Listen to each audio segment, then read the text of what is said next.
Hi friends, कसे आहात सगळे? मी आहे जयश्री आणि महाग चॅनलवर तुमचं पुन्हा एकदा खूप खूप मनापासून स्वागत. तर फ्रेंड्स, आज आपण 20 जून 2026च्या काही चालू घडामोडी पाहणार आहोत. त्याआधी जर चॅनलवर नवीन असाल आणि चॅनलला सबस्क्राईब केलं नसेल तर महा एक्झाम्स यूट्यूब चॅनलला नक्की सबस्क्राईब करा. चला तर मग वळूयात आपल्या आजच्या विषयाकडे. तर प्रथम बातमी पाहूया. अमेरिका देशाने SolarOne नावाचा आपला पहिला पूर्णवेळ अंतराळ हवामान निरीक्षण उपग्रह सक्रिय केलेला आहे. टेलिग्रामवर बंदी, नीट UG 2026 री एक्झाममुळे NTA विनंतीवर केंद्र सरकारने टेलिग्राम ॲपवर 16 जून ते 22 जूनपर्यंत भारतात तात्पुरते ब्लॉक केले आहे. पेपरफुटीचे रॅकेट थांबवण्यासाठी हा निर्णय घेण्यात आलेला आहे. पुढे पाहूया. केंद्र सरकारने ड्रग्स रूल्स 1945 मध्ये बदल करून कफ सिरपसह सर्व सिरप खरेदीसाठी डॉक्टरांची प्रिस्क्रिप्शन अनिवार्य केली आहे. तामिळनाडूचे मुख्यमंत्री C. जोसेफ विजय यांनी सहकारी बँकांकडून घेतली 75 रुपयेपर्यंतचे पीक कर्ज पूर्ण माफ केले आहे. 14.43 लाख शेतकऱ्यांना फायदा होणार आहे.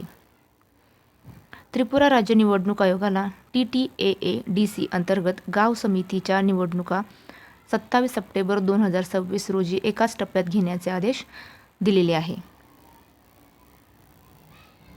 पुढे पाहूया. आंतरराष्ट्रीय कामगार संघटना ILO ने जिनेव्हा येथे decent work in platform economic convention हा जिग वर्कर्ससाठीचा पहिला जागतिक करार मंजूर केला. यामुळे झोमॅटो, स्विगी, उबर यासारख्या प्लॅटफॉर्मवरील कामगारांना किमान वेतन, आरोग्य लाभ, सामाजिक सुरक्षा मिळणार आहे. 406 मतांनी मंजुरी मिळालेली आहे. इराण युद्ध थांबवण्याच्या करारानंतर पेट्रोल, खाद्यपदार्थ, विमान तिकिटांचे दर कमी होण्याची शक्यता आहे. WTI क्रूड ऑइल 3% घसरून 78.5 प्रति बॅरल इतका झालेला आहे.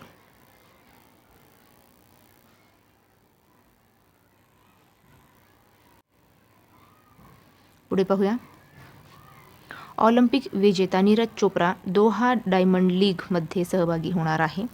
17 जून हा वाळवंटीकरण आणि दुष्काळाशी लढा देण्याचा आंतरराष्ट्रीय दिवस आहे. G7 शिखर परिषद 2026 एव्हियन ले बेन्स फ्रान्स येथे झाली. पुढे पाहूया. आसामच्या म्हशींच्या शिंगापासून बनणाऱ्या वाद्याला जून 2026 मध्ये GI टॅग मिळाला आहे. ते बिहू पेपा असे म्हणतात. भारत UK मुक्त व्यापार करार CETA 15 ऑगस्ट 2026 पासून लागू. झारखंडच्या भागाई silk, Kuchai silk, Munda jewellery, बांबू क्राफ्ट या 4 वस्तूंना जून 2026 मध्ये GI टॅग मिळालेला आहे. पुढे पाहूया. बिहारच्या भोजपूर जिल्ह्यात इंटिग्रेटेड ॲक्वा पार्क पायाभरणी समारंभ झाला. विकसित भारत युथ पार्लिमेंट 2026 युवा व्यवहार आणि क्रीडा मंत्रालयाने सुरू केला आहे. युनेस्कोने AI गव्हर्नन्ससाठी पारदर्शकता, जबाबदारी, भेदभाव न करणे या 3 तत्वांवर भर दिलेली आहे. पुढे पाहूया. रेल्वेने 36वी अमृत भारत एक्सप्रेस सुरू केली आहे. पुणे ते दानापूर सेवा. हिमाचल प्रदेशात टपाल विभागाने मंडी HPO ते रेहारधार POB दरम्यान ड्रोन आधारित टपाल सेवा सुरू केलेली आहे. उझबेकिस्तान NDB न्यू डेव्हलपमेंट बँकचा 10 सदस्य व पहिला मध्य आशियाई देश बनला आहे. 10वा सदस्य व पहिला आशियाई देश बनलेला आहे. पुढे पाहूया.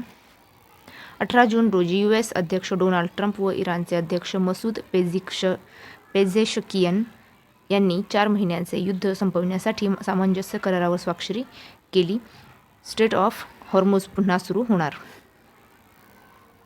UN मध्ये आंतरराष्ट्रीय योग दिन 2026चा सोहळा 18 जून रोजी न्यूयॉर्क येथे साजरा झाला. भारताच्या कायम मिशनने आयोजन केले. तर फ्रेंड्स, थांबूया इथेच. भेटूया पुढच्या व्हिडिओमध्ये. जय हिंद.